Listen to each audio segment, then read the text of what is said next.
Assalamualaikum warahmatullahi wabarakatuh. Hari ini, tepatnya Kamis, tanggal 26 Agustus 2021, saya kembali melakukan proses KKN mandiri saya di Sanggar Seni Sangkuriang Putra Group. Nah, kali ini saya tidak sendirian, tetapi saya ditemani dan dibantu juga oleh rekan-rekan dari Karang Taruna RW 03 Kampung Manoko, Desa Cikahuripan, Lembang. Saya tiba di Sanggar tepatnya pukul 20 waktu Indonesia bagian Barat. Dan saya melakukan proses kegiatan pergelaran virtual pencak silat yang merupakan salah satu kesenian unggulan di Sanggar Seni Sangkuriang Putra Group. Selamat menyaksikan. Bismillahirrahmanirrahim. Assalamualaikum warahmatullahi wabarakatuh. Mohon izin sebelumnya, saya seperti biasa melakukan aktivitas kegiatan dari Sanggar Seni Sangkuriang. Salah satunya pencaksilat ini. Sampai saat ini masih saya pertahankan meskipun lagi pandemi. Mudah-mudahan kedepannya ada kemajuan dan ada perubahan buat anak-anaknya juga, buat di sekolahnya juga. Mungkin segitu dulu aja.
Assalamualaikum warahmatullahi wabarakatuh.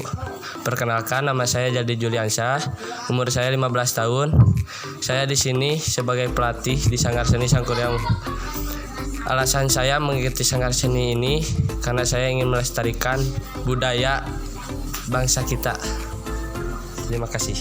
Nah, cukup sekian kegiatan pergelaran virtual dari KKN Mandiri yang saya sajikan ini. Wassalamualaikum warahmatullahi wabarakatuh.